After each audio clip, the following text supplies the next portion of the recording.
Je suis pas au niveau à l'école. Je suis feignant. C'est le bordel chez moi. Il faut regarder les choses en face et les prendre telles qu'elles sont. Commence pas à chercher des mots plus agréables à l'oreille pour que tu puisses te sentir mieux. Et c'est pour ça que nous traînons avec des gens qui font en sorte qu'on se sente mieux, qui nous disent ce que nous voulons entendre, et pas ce que nous devons entendre. Nous contournons le problème en tant que tel. Donc nous ne pouvons pas résoudre le problème.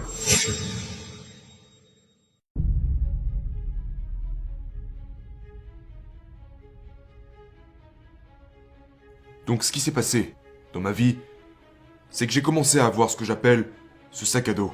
Ce sac à dos que tu portes constamment dans le militaire, dans lequel tu mets toutes tes affaires, ta radio, ta nourriture, ton eau, tout ce qu'il faut pour survivre. Appelons ça un sac à dos.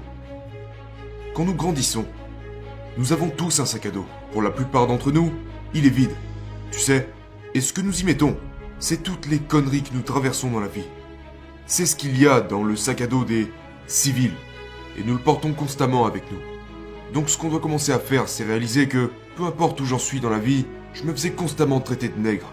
Mon père m'a maltraité, j'avais des troubles d'apprentissage, des problèmes de bégaiement, j'avais peur de tout, aucune confiance en moi-même, tellement de problèmes en même temps. J'arrêtais pas de mentir, pour me faire accepter. Tellement de choses, dans mon sac. Personne ne serait venu pour m'aider. Donc, ça commence par ce reflet dans le miroir. Tu dois réaliser que tu es seul. Et peu importe les choses dans lesquelles tu crois, je me fous de ce en quoi tu crois. Mais sur cette terre, la réalité c'est que tu te balades en solitaire. Et ce voyage commence par se regarder en face dans le miroir. Se regarder en face et se dire « Hey, toutes ces choses de mon passé qui remontent à la surface, je dois leur faire face. Je dois posséder toutes ces choses que les autres m'ont infligées. Elles m'appartiennent. Je dois m'en charger. Vous devez prendre toutes ces choses que les gens vous ont fait et les régler par vous-même. Et ça n'a aucun sens. Ce n'est pas juste. Je sais. Mais si vous ne réglez pas ces choses par vous-même, si vous pensez genre « Mon père a fait ceci, ma mère a fait cela, tous ces gens qui me harcelaient », vous ne vous en sortirez jamais. Vous devez trouver des moyens de les surpasser. Parce que c'est du passé. Et ça commence par ce miroir de responsabilité. Inconsciemment ou consciemment, nous choisissons de rester coincés. Oui, exactement. Inconsciemment ou consciemment, nous choisissons de rester coincés, parce que nous ne voulons pas visiter l'inconnu et découvrir la vérité. C'est vrai, on ne veut pas réouvrir ces plaies mentales. Vous devez réouvrir vos plaies mentales, les réouvrir et laisser couler le sang.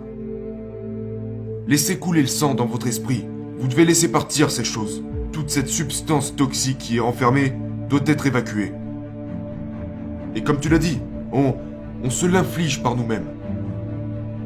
Oui, les gens peuvent t'aider, mais pas le faire à ta place. C'est une vérité douloureuse. C'est une vérité douloureuse. C'est douloureux. Et c'est pour ça qu'on doit constamment réécrire notre livre. Nous devons constamment réécrire notre livre. Tu vois, et ce ne sont pas que des mots. Vous devez le vivre. Ayez cette conversation avec vous-même. Et je le dis partout où je vais. La conversation la plus importante que vous pourrez avoir est celle que vous aurez avec vous-même. Vous vivez avec, chaque jour de votre vie. Mais pour la plupart d'entre nous, notre dialogue interne n'est pas bon. Ce dialogue interne ne nous pousse pas là où nous devons aller.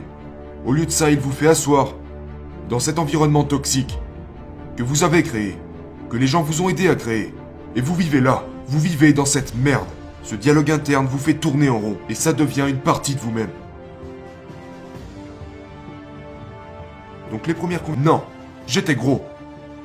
Quand je ne savais pas lire, j'allais pas me dire que j'avais seulement quelques invalidités. Non, je ne sais pas lire. Des fois, je me disais clairement que j'étais stupide. Mais pas dans le but de me rabaisser. Pas dans le but de me dire « Mon Dieu, c'est tellement dur. C'est dur. » Mais sois honnête. Une conversation honnête à propos de qui tu es mentalement. Où j'en suis mentalement? Eh bien, je suis une merde. Je me sens comme une merde. Je suis pas au niveau à l'école. Je suis feignant.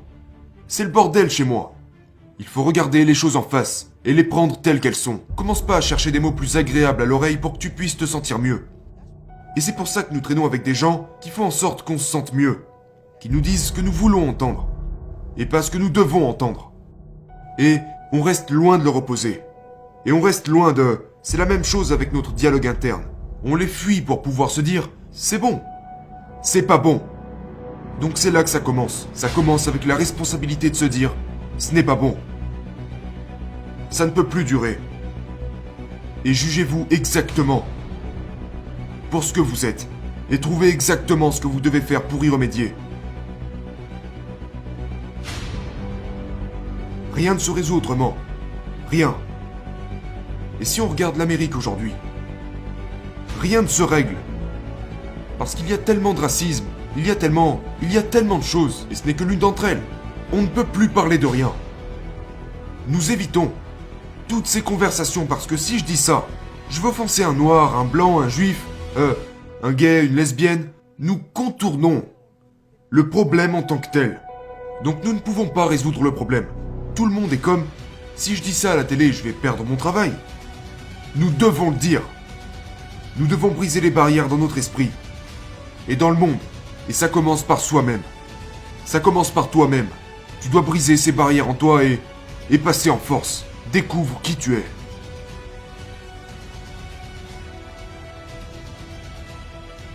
Le monde évolue si vite. Le monde est si bruyant. Donc ma conversation en ce moment consiste à me rappeler que, mon Dieu, ralentis. Le monde voudrait que tu sois ici, là et là. Le monde voudrait que tu sois partout en même temps et je m'y perds parfois. Alors des fois je me surprends à... Genre, n'oublie pas ça, n'oublie pas ça. Prends une seconde. Ce que tu fais là, c'est pas ça qui t'a amené ici. Ralentis. Replonge dans cette pièce sombre, cette ancienne version de toi-même.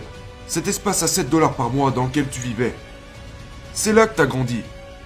Donc, aujourd'hui ma conversation consiste à me rappeler d'où je viens. Revenir à mes racines.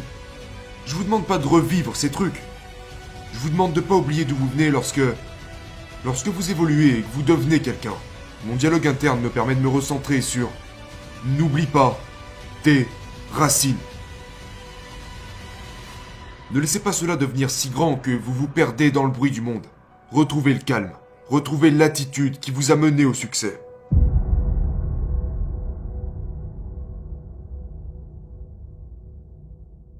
Le cerveau est la chose la plus puissante. L'esprit est la chose la plus puissante que nous avons. Ce n'est pas votre téléphone, votre ordinateur, rien de tout ça. C'est votre esprit. Puiser dans son esprit, c'est comme planter une graine. Une graine qui se propagera et qui donnera naissance à un immense jardin. Mais les gens ne comprennent pas ça. Tout est là. Tout se trouve en vous-même. La chose à propos de la souffrance, c'est que les gens sont terrifiés. Ils la craignent, ils s'en écartent le plus possible.